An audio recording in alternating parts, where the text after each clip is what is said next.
our community and really the entire country and the world itself. And when we look at sea level rise, that is a concern for our community as we look at the coastal areas and storms that are happening, the sea level rise and storm surge. But we had a vulnerability report done. We have one done every 5 years. It's funded by the state. Just finished ours recently by our wonderful consultants, Applied Sciences. And that within that 200 pages, there is a lot of information on tasks that we need to carry out to keep our neighborhoods and our entire community safe. Really, the hundreds of thousands of individuals that we serve every day. And what that research found is that the number one issue that is impacting our community now and going into the future are these rain events, these historic rain events.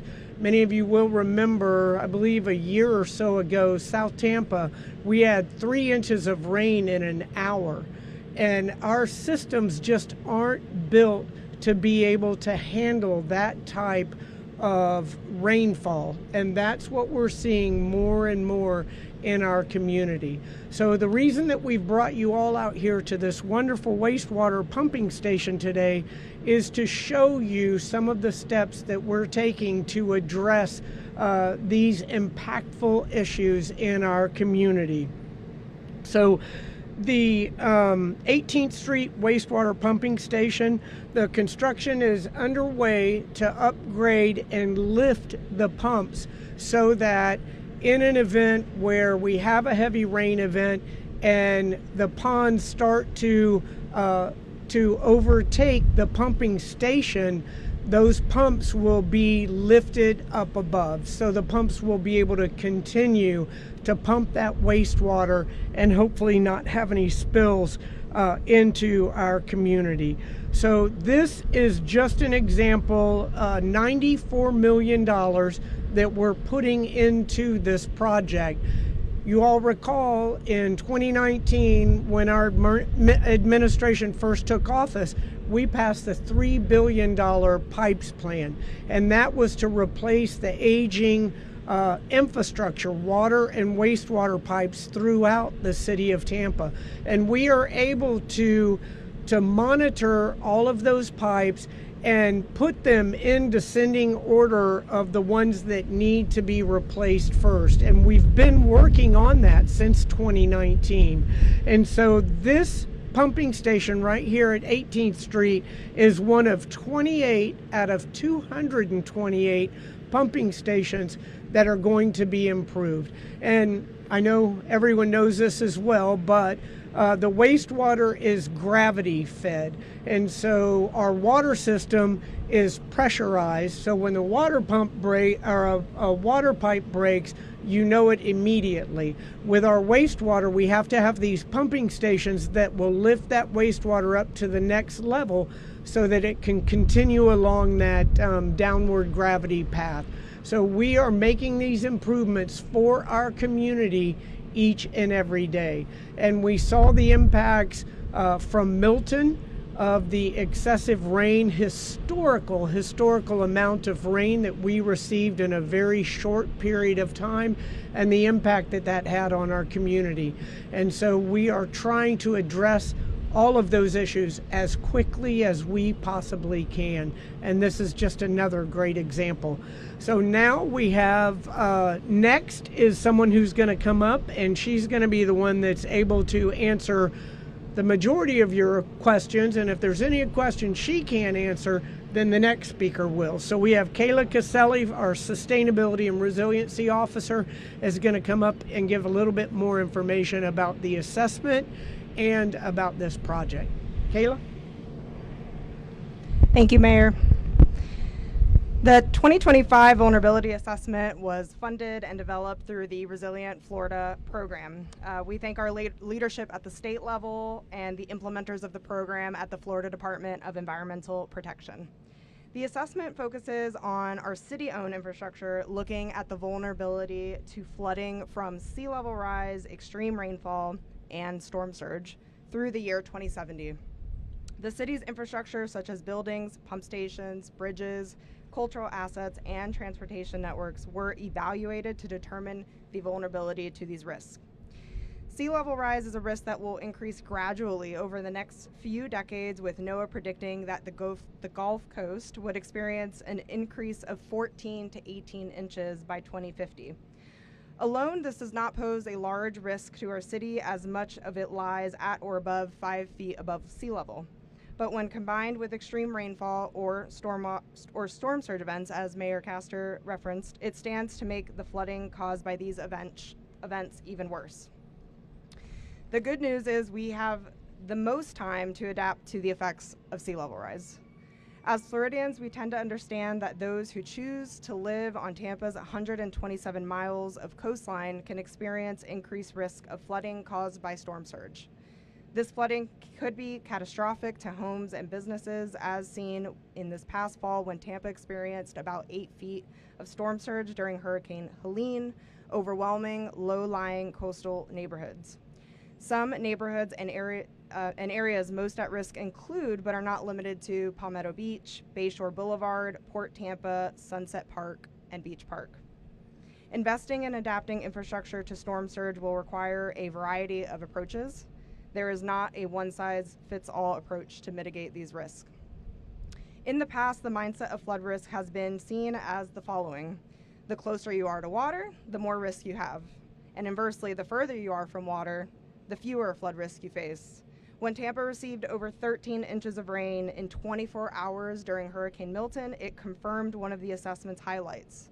Extreme rainfall is the most frequent and consistent flood risk our city will face in the coming decades, and it will affect neighborhoods that are inland as well as those that are coastal.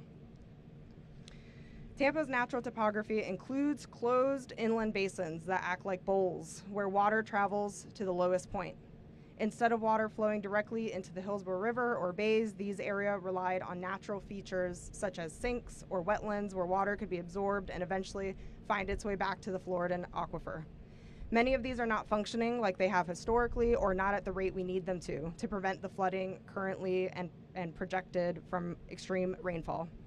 Some of the areas identified as having the most risk include Tampa Overlook, where we are currently, Forest Hills, and areas in the Upper Peninsula of South Tampa. Flood risks are not isolated to our coastline, and extreme rainfall risk we will need to adapt at the quickest rate, with continued investment in pipes, pumps, and other adaptation strategies. In many ways, this assessment confirms what our city experienced this past fall when Hurricane Helene brought record storm surges and Hurricane Milton brought record rainfall. And more will need to be done to understand and invest in resilient infrastructure. The Stormwater Department is currently developing a watershed master plan to better understand how and at what rate water moves across the city. This will offer a more zoomed in and technical focus than the vulnerability assessment. The vulnerability assessment will act as a foundational guide to prioritize and focus on resilient infrastructure. It also opens the door for the city to continue applying for state and federal funds, like the Resilient Florida Grant Program, a program we have successfully drawn down over $35 million for resilience projects in the past few years. Today, we are here at a wastewater pump station, some of the city assets most susceptible to flooding, and one that has a critical consequence if they fail for water quality and the level of service our residents expect from us. Wastewater pumps make up more than half of the vulnerability assessment's priority list.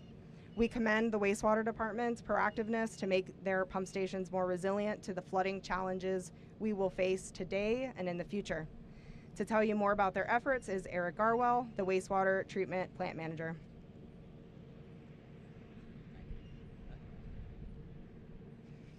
Thank you. The Wastewater Department had multiple wastewater pump stations that experienced stormwater flooding during last year's hurricane events. This flooding resulted in some wastewater overflows. The department immediately installed portable bypass pumps to maintain our system until the repairs could be made. One of those bypass pumps are behind us that you can hear running right now. Most of the flooding wastewater pump stations were constructed over 40 years ago, when the standard engineering design was to install the electrical equipment below grade in the basement of the building. With climate change and sea level rise, this leads to a higher risk of flooding of our facilities. Our new standard is to install all electrical equipment at least 1 foot above the 100-year floodplain, and over at our station you can see the higher electric panels where they've been raised on the concrete pad. Here at 18th Street Wastewater Pump Station, the new electrical panels and controllers have been installed and final electric wiring is being completed. The wastewater pumps are now flood proof, and the repairs are anticipated to be completed at the end of this month before the start of the new hurricane season. Similar work in raising the electrical equipment and installing flood-proof pumps are currently being performed at other stations that flooded. Since the start of the Mayor's Pipes program, the city has awarded the rehabilitation of 28 wastewater pump stations. That includes sustainability and resiliency components. Thanks. All right, any questions?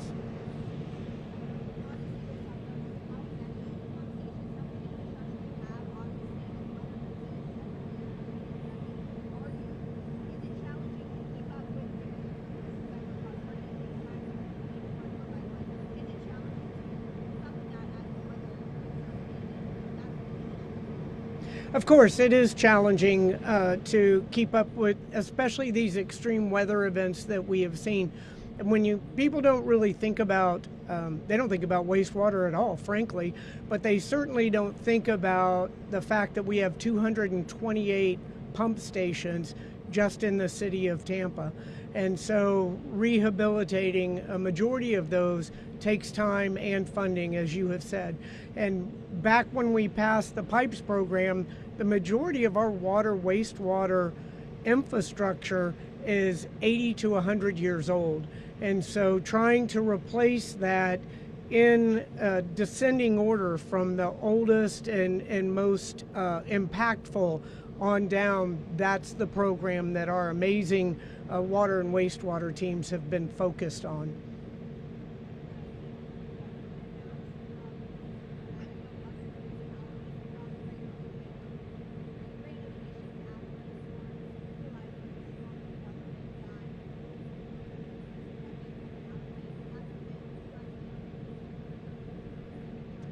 Right. We have this assessment that's done every 5 years, vulnerability, and it's really sort of the macro. So with the watershed research that we're doing right now, that will give us the micro view of the impactfulness of development in neighborhoods, and then also, where additional stormwater ponds or infrastructure needs to be in our community.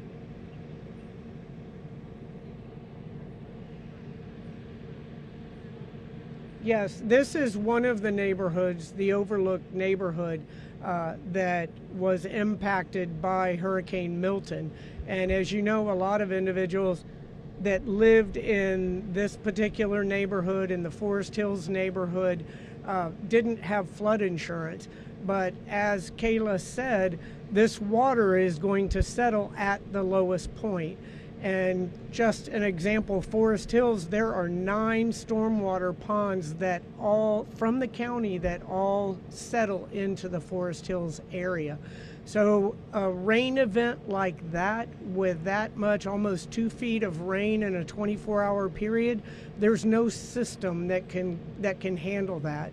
But we have to take the steps that we can to ensure that we're putting the infrastructure in place, that the residents are properly covered with insurance, and that the improvements in the construction are done as the residents can afford it.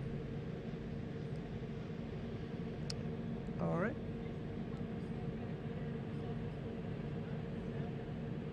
Those electric panels you see right there? Yes, those electric panels that you can see on the top of the slab, those were inside that building down low, so when the water came up, it flooded the inside, shorting out all the equipment. And how much is this project? Okay. All right. Thank you, guys. We appreciate it.